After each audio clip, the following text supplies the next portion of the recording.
if I asked you, do you need to change? And you said to me, no, I'd be worried. You know, like, you think you've figured everything out, like emotionally, professionally, all your relationships, everything's golden? Oh, okay, how's that working out for you?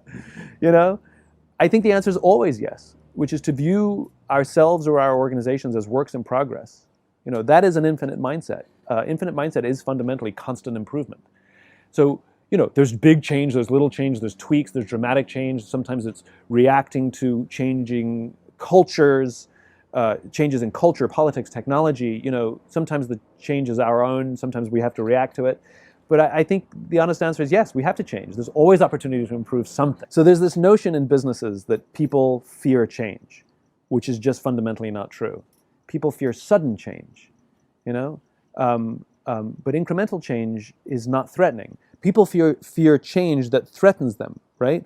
And very often the way we change manage is we do lots of PowerPoint presentations about what's coming and don't worry, and we have all these things, and we treat it very rationally, and what we're ignoring is the emotional response. Now, there are some people who love change. It's an infinite-minded thing to embrace uncertainty, to see opportunity in surprise. For some people, especially people who have gotten good at doing something for 10 years, 20 years, that all of a sudden you say you're going to change it, they fear, again, there's that emotional word, they fear that they won't know how to, or it will set them back. And so no number of rational assurances will help them get over that. At some point, we have to just let them go through the process. The law of diffusion is a theory that was proposed in the 50s or 60s by Emmett Rogers. And basically all populations shift across the standard deviation, the old bell curve. If you have high performers, you have low performers, you know, et cetera, stuff like that. And what the law of diffusion tells us is that the first 2.5% of your population are your innovators. This is your big idea people. Elon Musk, Steve Jobs, right? Then you have 13.5% of your population that are your early adopters. These are the people who are willing to pay a premium, suffer an inconvenience, extend extra energy to be a part of something that reflects their own beliefs, stand in line to see Star Wars a week before it comes out, even though you can just wait 2 or 3 weeks and buy a ticket and go in. For them, it's worth it, right? And then you have your early and late majority, who are more cynical, more practical. What's in it for me? What guarantee am I going to have? What happens if it goes wrong? Will I get my money back? Like that kind of stuff, you know? You ever seen the YouTube video of the guy dancing solo, and then the early adopters come, and then next everyone's coming, and that's a movement, right? That's a great example of how it works. Now amplify that to an organization. The innovator is the person who came up with the idea, the person who first started dancing, and other people said, "You're an idiot," right?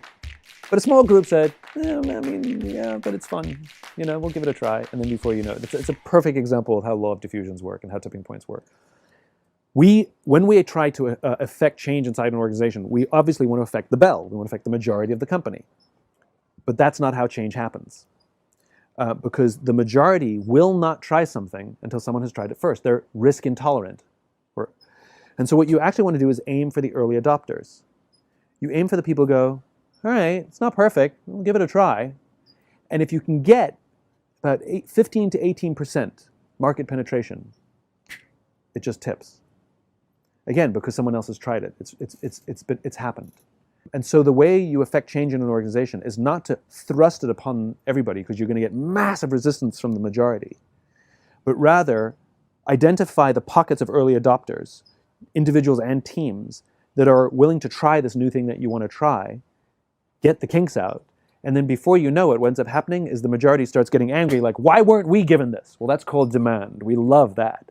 So it's about building demand and creating that tipping point. That's a more effective way to create sticky change.